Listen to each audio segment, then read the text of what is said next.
On today's segment of Environmental Science Talk, we will be discussing global warming. Global warming is an average increase in surface and atmospheric temperatures. It specifically refers to the warming of oceans, land masses, and the atmosphere of Earth.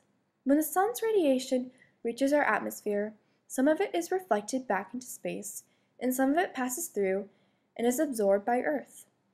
Some of the sunlight striking the Earth is absorbed and converted to heat, which warms the surface. The surface emits infrared radiation to the atmosphere, where some of it is absorbed by greenhouse gases and re-emitted toward the surface. Some of the heat is not trapped by greenhouse gases, and it escapes into space. Human activities that emit additional greenhouse gases to the atmosphere increase the amount of infrared radiation that gets absorbed before escaping into space, thus enhancing the greenhouse effect and amplifying the warming of the Earth. Additionally, global warming occurs in the troposphere of the Earth. Some human activities, primarily from the burning of fossil fuels, intensify the warming effect by releasing additional greenhouse gases into the atmosphere. These gases include carbon dioxide, methane, and nitrous oxide. They come from varying sources and have different heat-trapping capacities. For example, driving your car every day releases carbon dioxide. Factories are also an example of the burning of fossil fuels. In addition, chlorofluorocarbons, or better known as CFCs, also harm the atmosphere, as well as water vapor. The water from melting glaciers and ice sheets on land adds to the total volume of ocean water. As the water of the oceans become warmer, it expands. This could endanger coastal cities and low-lying island nations by making them more vulnerable to flooding, with more saltwater intrusion into the aquifers and increased soil erosion. Heat waves can occur, and they cause an increase in risk of death, droughts, and damage to crops. As temperature increases, long periods of hot weather are likely to become more frequent, and heat waves cause an increased energy demand for cooling areas. Cold spells can also occur, which decrease in the risk of crop damage from freezing temperatures. It may also make new areas available for agriculture that is currently too cold to grow crops. It would cause the death of some pest species and might allow these pest species to expand their range. In regards to storm intensity, ocean warming does appear to have increased the intensity of Atlantic storms and causes hurricanes. In regards to ocean currents, more fresh water is being released from the melting ice, and the distribution of heat on the planet could be disrupted. Evidence from increasing temperatures worldwide include that the ice is melting, especially at the Earth's poles. This includes mountain glaciers, ice sheets covering West Antarctica and Greenland, and the Arctic sea ice. Researcher Bill Fraser has tracked the decline of Adelie penguins on Antarctica, where their numbers have fallen from 32,000 breeding pairs to just 11,000 in the last 30 years. Sea level rise has become faster over the last century. Some butterflies, foxes, and alpine plants have moved farther north or to higher, cooler areas. Precipitation, rain, and snowfall has increased across the globe on average. Spruce bark beetles have boomed in Alaska thanks to 20 years of warm summers.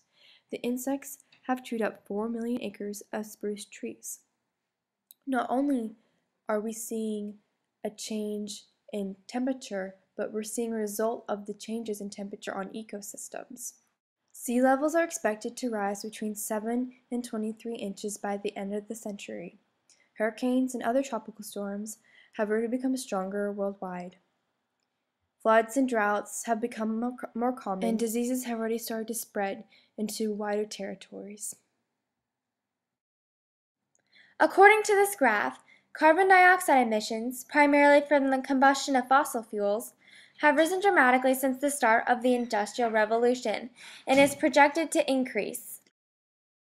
In fact, the United States is only second to the world's largest contributor, which is China. According to this graph, in 2010, the United States emitted over 6.8 billion metric tons of greenhouse gases.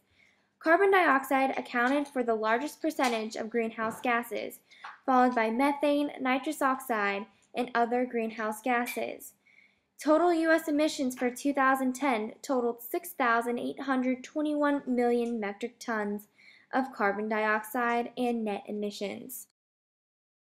According to this graph, that global average surface temperature fluctuates over time, but recently it has increased dramatically. From 1920 to the present day, the Earth's average surface temperature has increased by around 1.4 degrees Fahrenheit. The current warming trend is proceeding at a rate that is unprecedented in at least the past 1,300 years. The sharpest rise occurred between 1975 and 2010, when temperature rose steadily by over 1 degree Fahrenheit.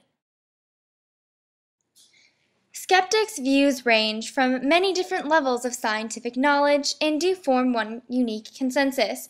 Some skeptics argue that global warming facts and data have been inflated. Just this past January, a draft for a report on climate change from the UN Intergovernmental Panel on Climate Change was leaked, releasing data that falsely increased temperatures for the past 20 years. Dr. Roy Spencer, a climatologist at the University of Alabama, indicates to Fox News that the IPCC also overstates carbon dioxide as an important driver of global warming. Falsified information is not the sole contributor for the justification of skepticism. In fact, some skeptics do not outright deny global warming, but rather they question the belief that humans are the contributor to climate change. This is part of the global warming controversy. Some physicists are currently theorizing that there has been a change in particle matter from the sun. Such change could act as a contributor to global climate change. Others argue that carbon dioxide increased levels are just from the natural cycle of ups and downs on Earth. Either way, the problem that the world is facing is not the evidence or proof that the world is getting any warmer, but rather the cause of the changes that have been occurring this past century.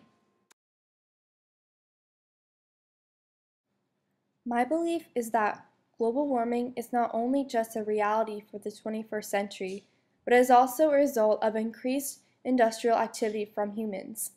After spending an entire summer at the Environmental Institution, Woods Hole Oceanographic Institution, the evidence is in black and white.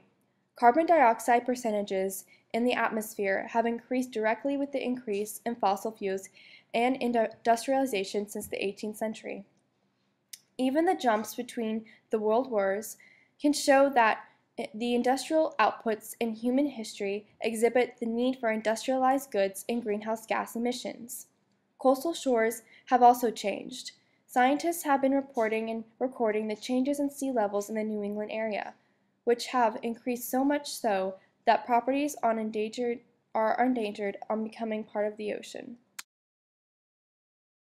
Cars are a major source of atmospheric carbon dioxide, the main greenhouse gas that causes global warming. But since plants absorb carbon dioxide as they grow, crops grown for biofuels should suck up as much as carbon dioxide as comes out of the tailpipes of cars that burn these fuels. And unlike underground oil reserves, biofuels are a renewable source since we can always grow more crops to turn into fuel. In short, many scientists and environmentalists feel that there must be a significant decrease in greenhouse gas emissions in order to decrease global warming. Clean energy such as solar power does not produce greenhouse gases and promises to be a solution. Many solutions involve some government policies and actions. The United States energy lighting policy was signed in 2007 in hopes that better lighting efficiency will decrease the emission of greenhouse gases. Now, this law promotes the use of fluorescent lighting over the use of incandescent lighting, and programs and laws such as this show that some solutions involve government action. Lastly, there are some solutions to global warming that are very creative and extreme. One far-fetched idea is to create more clouds so that more infrared light waves are absorbed. This process is also known as cloud seeding, where boats would travel along oceans and disperse salt water into the air, thus allowing for clouds to form. Just recently, NASA and Bill Gates teamed up to design, engineer, and build a prototype for this project. We both would like to thank you today for listening and watching today's segment on global warming.